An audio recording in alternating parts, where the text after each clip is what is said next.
गणपती बाप्पा मोरया, मंगलमूर्ती मोरया.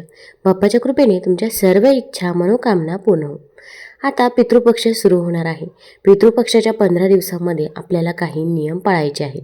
पितृपक्षामध्ये काही गोष्टी खरेदी करण्याला खूप महत्त्व आहे. यासोबतच पितृपक्षामध्ये जर काही गोष्टी आपण खरेदी केल्या तर त्याचा वाईट परिणाम आपल्या आयुष्यावर होतो.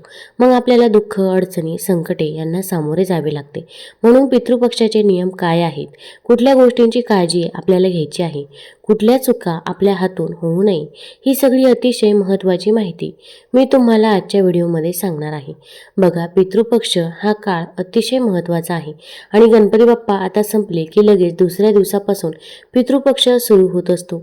आपल्या महाराष्ट्रामध्ये पितृपक्ष पंधरवाड्याला खूप महत्त्व आहे. पितृपक्षामध्ये खूप गोष्टी करणं हे निषिद्ध मानलं जातं, म्हणजे त्या करू नये असं म्हटलं जातं. यासोबतच काही गोष्टींची आपल्याला काळजी घ्यायची आहे, तसेच काही गोष्टी आपल्याला आवर्जून करायच्या असतात.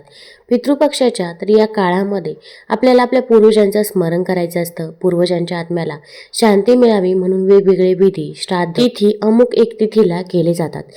पूर्वजांच्या आत्म्याच्या शांतीसाठी हे 15 दिवस खूप विशेष मानले जातात आणि म्हणून याला पितृपक्ष असे म्हणतात. मग या काळामध्ये कोणत्या नियमांचे पालन करावे, तसेच काय करावे व काय करू नये याचबद्दलची माहिती मी आज तुम्हाला या व्हिडिओमधून देणार आहे.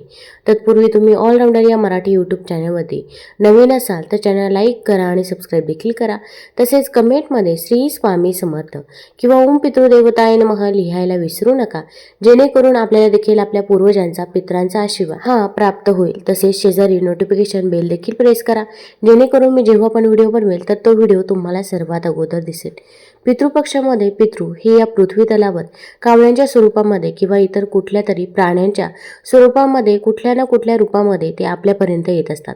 म्हणून या 15 दिवसांमध्ये आपल्याला काही नियमांचं पालन करायचं आहे. काही चूक होणार नाही ना याची देखील काळजी घ्यायची आहे. तुम्ही खूप देवदेव करतात, पण जर तुम्ही पितरांचं स्मरण, पितरांचा पूजापाठ करणं विसरत असाल तर त्या देवपूजेचा काही अर्थ नाही. म्हणून लक्षात ठेवा, वर्षभर आपण पितरांची सेवा खरंच नाही करत. मी दर अमावस्या, पौर्णिमा तिथीला तुम्हाला सांगत असते की पितरांना आपल्याला या ठिकाणी दिवा लावायचा असतो. पितरांसाठी पिंपळाच्या झाडाखाली दिवा लावतो वगैरे. अमुक एक तिथीला आपल्याला पितरांचं स्मरण करणं हे गरजेचं असतं. कारण की आज आपले पितृ आहेत म्हणून आपण आहोत आणि ते जर नसते तर आपण आज काहीच नसतो. म्हणून आपल्याला त्यांचं स्मरण करायचं असतं आणि आपल्याला त्यांना आठवण करून द्यायची असते की तुम्ही आमच्यासाठी जे काही केलेलं आहे त्याचे आम्हाला उपकार आहेत. म्हणून आपल्याला त्यांची आठवण करायची असते. त्यांचे उपकार फेडण्यासाठी आपल्याला काही गोष्टी करायच्या असतात आणि असं जर आपण केलं तरच ते आपल्यावरती खुश होतात, आपल्यावरती प्रसन्न होतात आणि मग आपल्याला आयुष्यामध्ये अडचणी, अडथळे हे येत नाही. तुमच्या घरामध्ये सतत भांडणं, कटकटी होत असतील, मुलं अभ्यासात हुशार नसतील, अजिबात हट्टीपणा, चिडचिडपणा ते खूप करत असतील, अजिबात ऐकतच नसतील, घरामध्ये कुठल्याही ज्या सर्वसामान्य चुका नेहमी होत असतात ना, तर त्याच्या मागे पितृदोष हे सगळ्यात मोठं कारण असतं. बघा, आपल्याला सगळ्या सर्वसामान्य माणसांना इच्छा असते की आपले जे पूर्वज आहे, आपले जे होऊन गेलेले आहेत त्यांच्या प्रॉपर्टीचा हिस्सा मिळावा असं आपल्याला वाटत असतं.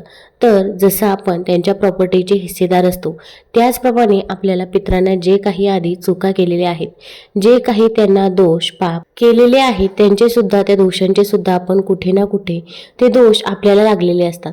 त्या दोषांचे सुद्धा आपण कुठेतरी धारक झालेलो असतो. म्हणून ते घालवण्यासाठी त्यालाच पितृदोष असे म्हणतात.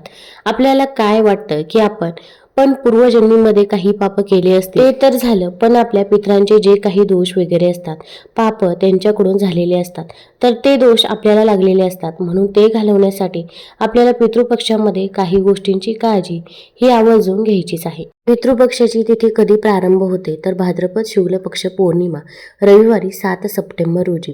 तसेच पितृपक्ष समाप्ती ही अश्विन कृष्ण पक्ष अमावस्या रविवार 21 सप्टेंबरला आहे. तर या काळामध्ये आपल्याला जे काही नियम आहे तर त्या नियमांचे पालन करणे अत्यंत गरजेचं आहे. तर सगळ्यात पहिलं म्हणजे काही वस्तू खरेदी करणं या काळामध्ये हिताचं मानलं जात नाही. दुसरीकडे काही वस्तू खरेदी करणं अतिशय भाग्याचं ठरू शकतं. तर पितरांच्या शांतीसाठी, त्यांच्या मोक्षासाठी तुम्ही या पितृपंधरवाड्यामध्ये तुम्हाला गाईला, कुत्र्याला, कावळ्याला, तुम्हाला जे पण काही मुके जनावरे आहेत त्यांना तुम्हाला खायला द्यायचं आहे. आता गाईला तर गोठ्यात जाऊन आपण खाऊ घालू शकतो. कुत्रे तर आपल्याला भरपूर दिसतात, त्यानंतर तुम्ही बघा, मुंग्यांसाठी तुम्ही कोपऱ्यामध्ये साखर ठेवा, पीठ ठेवा. जे काही प्राणी असतील, जे काही तुम्हाला दिसतील, दारात आले तर त्यांना ढकलून लावू नका. त्यांना काहीतरी तुमच्या घरामध्ये जे असेल तर ते तुम्ही खायला द्या. त्यानंतर बघा, पितृपक्षाच्या या काळामध्ये तुम्हाला दान करायचं आहे. दानाला खूप महत्त्व आहे. म्हणजे तुमच्या यथाशक्तीने तुम्ही अन्नदान, वस्त्रदान काहीही दान करा, पण गरजूंना तुम्ही नक्कीच दान करा.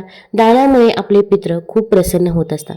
पितरांचे स्मरण करून तुम्हाला कुठली पण वस्तू दान करायची आहे. तसेच या काळामध्ये बघा, तुम्ही लक्षात ठेवा, पितृपक्षामध्ये तुम्हाला शुभ कार्य करायचं नाही. म्हणजे बघा, लग्न, त्यानंतर मुंडन, त्यानंतर घराची काही घरभरणी, वास्तुशांती वगैरे जे आपण शुभ कार्य म्हणतो, तर ते या काळामध्ये आपल्याला करायचं नाही.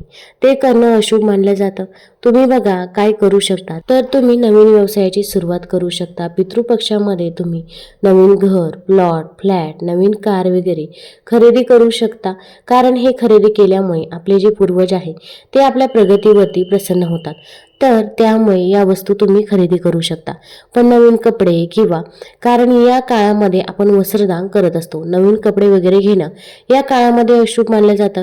किंवा शुभ कार्य जे मी तुम्हाला सांगितलं, लग्न वगैरे, अशा शुभ गोष्टी आपल्याला करायच्या नाहीये. तसेच या पितृपक्षामध्ये कांदा लसूण शक्यतो खाल्ला जात नाही. पण हा नियम काही लोक पाळतात, काही लोक पाळत नाही. पण त्यातल्या त्यात मांसाहार तर अजिबातही करू नये. बघा, हा काळ अत्यंत आपल्या पितरांचा असतो. तुम्ही असं समजा की या पंधरवाड्यामध्ये पितृ पृथ्वी तलावर येऊन स्थिरावतात. जसे की गणपती बाप्पा येतात, तसेच पितर देखील येतात. म्हणून त्यांच्या स्मरणासाठी हा काळ आपण राखून ठेवायचा आहे. बघा, या काळामध्ये आपण मांसाहार करू नये, तसेच कुठल्याही प्रकारचे व्यसन देखील करू नये, खोटं बोलू नये. पितृपक्षाचा काळ हा आपल्या पूर्वजांना स्मरण करण्याचा आहे, जेणेकरून त्यांच्या आत्म्याला शांती मिळाली पाहिजे. तरच ते आपल्याला आनंद देऊ शकतात. आणि त्यांच्या मोक्षासाठी, त्यांच्या शांतीसाठी आपण बरीच कामं करत असतो. त्यांच्या प्रसन्नतेसाठी आपण दान, ध्यान वगैरे करत असतो. हा जो पंधरवाड्याचा काळ आहे ना पितृपक्षाचा, तो फक्त आणि फक्त पितरांचा आहे. आणि फक्त आपण पितरांची आठवण या काळामध्ये करायची आहे.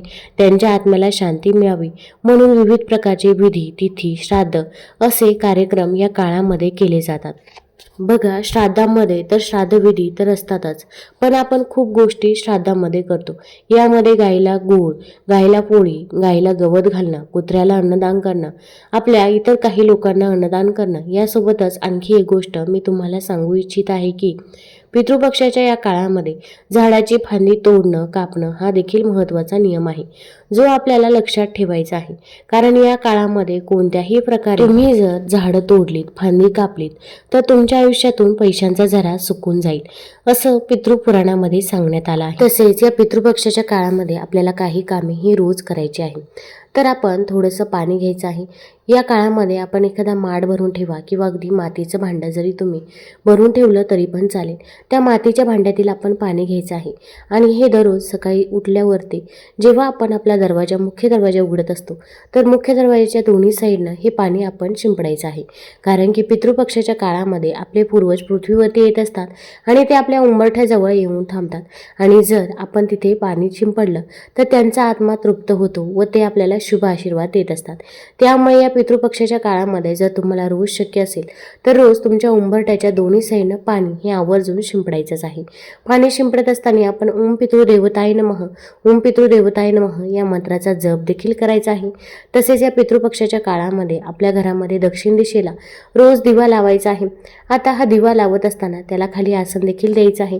मग एका प्लेटमध्ये थोडेसे तांदूळ काढा. तांदूळ हे अखंड असावे, कुठेही तुटलेले फुटलेले नसावे. तांदळावरती हळदी कुंकू अर्पण करा आणि त्यावरती आपण मातीची पंती किंवा कणकेचा दिवा ठेवायचा आहे. या दिव्यामध्ये मोहरीचं तेल टाकावं, दिवा प्रज्वलित करावा आणि या दिव्यामध्ये आपण थोडेसे काळे तीळ देखील टाकायचे आहे. कारण की काळे तीळ हे आपल्या पूर्वजांना, पितरांना समर्पित आहे. आता यानंतर ओम पितृदेवताय नमः या मंत्राचा 108 वेळा जप करायचा आहे. पितृ अष्टक देखील पठण करायचं आहे आणि आपल्या पितरांकडे आपण माफी देखील मागायची आहे. आपण म्हणायचं आहे, माझ्याकडून जर काही चूकभूल झाली असेल, घरातील लहान्याकडून मोठ्याकडून जर काही चूक चुका झाल्या असतील तर त्याबद्दल आम्हाला माफ करावे. पण इथून पुढे आमच्याकडून जशी सेवा होईल तशी सेवा आम्ही तुमची नक्की करू, असे आपण आपल्या पूर्वजांना म्हणायचं आहे. यामुळे आपल्या पूर्वजांच्या आत्म्याला शांती मिळते व ते आपल्याला शुभ आशीर्वाद देखील देत असतात व आपल्या आयुष्यातील दुःख, दारिद्र्य, गरिबी ही देखील दूर होत असते. त्यामुळे ही कामे तुम्ही या पितृपक्षाच्या काळामध्ये आवर्जून करायचीच आहे.